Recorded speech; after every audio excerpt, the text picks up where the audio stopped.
केरल में जो मुस्लिम पॉलिटिक्स का दबाव है वो बहुत खतरनाक है। जब आप सरकार में होते हैं तो कई बार आपको मानना पड़ता है, क्योंकि जो भारत का कानून होगा तो राज्यों पर भी लागू होगा, लेकिन जो पार्टियां होती हैं वो अपना एजेंडा है या कहें कि जो अपना रुख है वो उसको जाहिर करती रहती हैं। कम्युनिस्ट पार्टियां तो पहले दिन से, और इस देश का अगर हिंदू मुस्लिम संघर्ष का इतिहास अगर उसको कोई सही से शोध करे, सही से उस पर लिखा जाए, हिंदू मुस्लिम संघर्ष की बुनियाद जो वामपंथी इतिहासकार रहे हैं उनकी वजह से पड़ी। ऐसा नहीं कि कोई बाबरी मुद्दा बन जाता या कृष्ण जन्मभूमि मुद्दा बन जाएगा या ज्ञानवापी मुद्दा बन जाएगा, या देश में और भी मुसलमान इस देश का ऐसा नहीं कि मुद्दा बना ही देता, लेकिन पिछले जो जिसको कहते हैं ना कि आजादी के बाद से उनको जैसे तैयार किया गया, पाकिस्तान बंटने के बाद जैसे तैयार किया गया कि मुसलमानों का एक देश है पाकिस्तान और भारत में भी मुसलमान हिंदुओं से अधिक अधिकार के साथ रहेंगे, ये वो मसला है। वरना वंदे मातरम से कोई भी स्टैंजा निकालना, और मैं मतलब उसको दूसरी तरह से कहता हूं, दुनिया के कौन कौन से देश के लोग अमेरिकी टीम्स में शामिल होते हैं। मैं इसको उदाहरण के तौर पर, क्योंकि मैंने इसको पढ़ा कि यहां कहीं कोई विवाद होता है क्या, वो अपनी टीम के लिए जब जहां जाते हैं तो उस टीम का जो भी उनका नेशनल एंथम रहता है उसके साथ खड़े होते हैं। लेकिन वंदे मातरम पर भारत में मुसलमान नहीं खड़ा होगा। वो नगर निगम की बैठक में भी पार्षद निकल कर चला जाएगा, विधानसभा में विधायक नहीं होगा, पहले ही निकल कर चला जाएगा। तो ये बड़ी विचित्र स्थिति थी। अच्छा है कि वो जिसको कहते हैं ना कि हम अपनी भूल सुधार करते हैं, कोर्स करेक्शन करते हैं, वो होता हुआ दिख रहा है। इससे सुंदर क्या दृश्य होगा कि तिरंगा लहराते हुए लोग दिख रहे हैं, और ये और सुंदर होता कि सब एक साथ दिखते।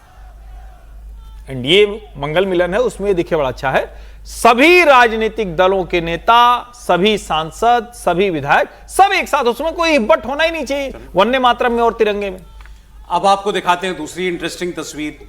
कल दिल्ली में एनसीपी शरद पवार पार्टी की जो सांसद हैं सुप्रिया सुले, शरद पवार जी की बेटी, उनकी बेटी मतलब नातिन हो गई शरद पवार जी की, रेवती सुले, उनके शादी के रिसेप्शन की पार्टी थी।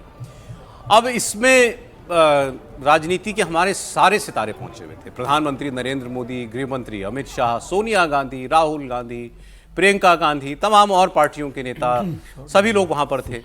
संसद नहीं चल रही है, टकराव और कड़वाहट बहुत ज्यादा है, लेकिन यहाँ सभी लोग जो है एक टेंट के नीचे अच्छे से बैठे हुए थे।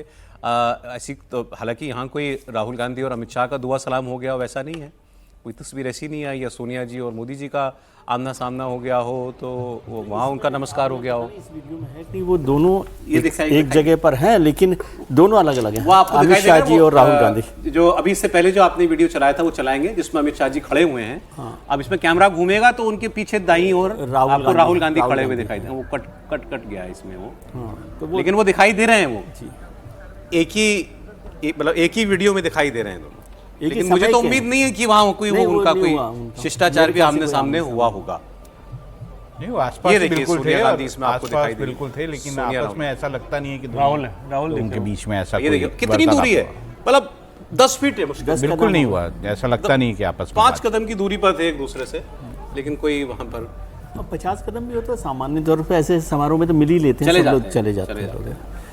लेकिन यहाँ वो भी और नहीं था। ये सारी क्रेडिट जो है ना इस समारोह में जितने लोग हैं वो शरद पवार जी को देनी चाहिए आपको। बिल्कुल कि शरद पवार का एक ऐसा वो है राजनीतिक व्यवहार कि वो सभी दल में, कोई भी दल उनके खिलाफ उस तरह से नहीं जाता, और वहाँ पर मेरे ख्याल से सभी दलों के जितने संभव लोग थे वो सब वहाँ पर पहुँचे हुए थे सर। लेकिन ये सभी बड़े नेताओं के यहाँ होता है सर, कोई शरद पवार को क्रेडिट देने की जरूरत नहीं है। जितने बड़े नेता उनके यहाँ सब हंसते खेलते पहुँचते ही हैं, वहाँ सारा सब कुछ दूर हो जाता है। और कई बार तो लोग ये भी कहते हैं कि शादी विवाह में एक वो वाला संबंध बन रहा होता है, दूसरा भी कभी कभी बन जाता है।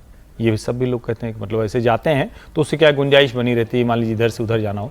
वैसे ये अच्छा चित्र है किसी भी राजनीतिक दल को, किसी भी राजनीतिक दल की वो कोई एकदम से दुश्मन हो जाना है, एकदम से मान लेना है कि नहीं, नेता के लिए भी नहीं होना चाहिए। लेकिन दुर्भाग्य से कुछ जगहों पर वो होता रहा है, और उसमें शायद एक ये भी भाव रहा है कि गांधी परिवार अपने आप को थोड़ा सा ऊपर समझता रहा, फिर उनको लगा कि मोदी ने आके हमारा हक मार दिया। नहीं, मुझे ये लगता है कि हमें थोड़ा फिर पीछे जाना चाहिए। ऐसा नहीं था कि वाजपेयी सरकार में वाजपेयी जी और सोनिया गांधी के परिवार में अच्छे संबंध थे, और अगर वो इस वक्त बुरे हुए हैं तो मेरे ख्याल से बीजेपी और कांग्रेस दोनों को ही अपने बारे में सोचना चाहिए। हाँ, लेकिन देखिए ये भी हाँ, ये प्रधानमंत्री की तस्वीर भी आ गई इसमें, वो भी आप उसको भी आप देख लीजिए। ये पहले रिसेप्शन जून में ही मुंबई में होने वाला था, पहले ही शादी के बाद मुंबई में रखने का प्लान तय किया था, लेकिन तब ये तय हुआ कि कई लोग दिल्ली से आ नहीं पाएंगे उसके अंदर, तो फिर तय किया गया कि 2 महीने बाद सेशन का जब होगा, पार्लियामेंट्री सेशन का होगा, उस समय दिल्ली में ही रखेंगे। तो शरद पवार के घर पे रखा गया था 6 जनपथ पे, तो तब सारे लोग मतलब प्रधानमंत्री भी आ पाएंगे या दिल्ली में जितने सांसद आते हैं, तो बेसिकली उस दृष्टिकोण से भी रखा गया था कि सेशन चल रहा है तो सारे सांसद, सारे मंत्री, सारे पॉलिटिशियन दिल्ली में होंगे, तो सबको आना उस कार्यक्रम में आसान नहीं रहेगी। किनसे बात कर, रोहित पवार से बात कर रहे हैं? हाँ, रोहित पवार से बात कर रहे हैं। और रोहित पवार जो है वो किस तरह से नरेंद्र मोदी जो है उनके खिलाफ समारोह बहुत बोलते रहे सादगी हैं। से करने चाहिए। पीछे पार्थ बहुत पवार छोटे खड़े हैं। समारोह करने रोहित पवार भी बहुत कुछ बोलते रहे हैं प्रधानमंत्री के बारे में, फिर भी लेकिन आपस में बातचीत है। हाँ वही, इसमें देखिए जो कड़ी थी सबको, नहीं, उसमें बड़ा मजेदार किस्सा है, इस बातचीत का बड़ा मजेदार किस्सा है। रोहित पवार बात कर रहे हैं, पीछे पार्थ पवार खड़े, उसके पीछे शरद पवार की वाइफ खड़ी है, और वो पार्थ पवार से कहती है कि भाई शरद पवार पीछे बैठे हैं, मोदी जी को इधर आने दो, यहाँ खड़े होकर बात मत करो। तो पार्थ कहता है कि भाई रोहित बात कर रहे हैं, मतलब साथ में। फिर वो आके इशारे से रोहित को बोलती है, शरद पवार की वाइफ, कि भाई पीएम को शरद पवार जी के पास बैठने दो, आप यहाँ पर मतलब खड़े होकर बात मत करो। फिर वो रोहित पवार वहां से हटते हैं, फिर पीएम पीछे जाते हैं। वो देखो, वो पीछे रोहित देख रहा, पार्थ देख रहे हैं, उनकी मदर उनको बोल रही है पीछे। फिर वो आगे आती है, ये आगे को खड़े मत रखो, उनको हाँ क्या बैठने दीजिए शरद पवार के पास। फिर बाद में वो पीछे आती है, देखो वो पीछे खड़ी है उनके, ये देखो वाटी वहां से। फिर वो इशारा करती है रोहित पवार को, फिर रोहित पवार उनको नहीं, ये इंटरेस्टिंग तो इसलिए होता, कल ही तो मीटिंग हुई ना शरद पवार सुप्रीम हाँ, कोर्ट सारे सांसदों के साथ पहले किए 4 घंटे पहले, 4 घंटे पहले किए। मिले हैं वो। हाँ, तो अब कांग्रेस और बीजेपी के बीच में रिश्तों में जो कड़वाहट है, या गांधी फैमिली और बीजेपी की टॉप लीडरशिप में, शरद पवार जी के साथ वैसा बिल्कुल कोई सीन नहीं है। वही मैं कह अभी रहा तो हूं कि पता वो नहीं शरद कि पवार अभी को डिलिमिटेशन credit भी इसलिए लाए दे तो रहा उस पर शरद पवार जी नहीं, तो वो क्या अलग रोक हो रखते सकती है, हैं? वो अलग हो सकती है ना, वो बात अलग होगी राजनीति की बात। लेकिन मेरा कहना यह है कि मैं ऐसा मानता हूं कि राजनेताओं को अपने जो समारोह हैं वो बहुत सादगी वाले और छोटे रखने चाहिए। इसका भी बहुत असर होता है सर। नहीं रखा था, निर्मला सीतारमण ने अपनी बेटी की शादी की थी, तो कितने मतलब घर के अंदर शादी की थी, किसी को इनवाइट नहीं किया था, निर्मला जी ने किया था। लेकिन ठीक है, अब शरद पवार के मतलब बेटी की शादी थी, तो इस बारे में ठीक है, गेट टुगेदर होता है, मुलाकात होती है। थोड़ा सा पॉइंट मेरा अलग है भाई। कोई भी पिता, कोई भी भाई, कोई भी परिवार जो कमाता है, वो अंत में तो अपने बच्चे का विवाह, अपने बच्चे का कार्यक्रम, अपने यहाँ कोई कार्यक्रम, उसको अच्छे से करता है।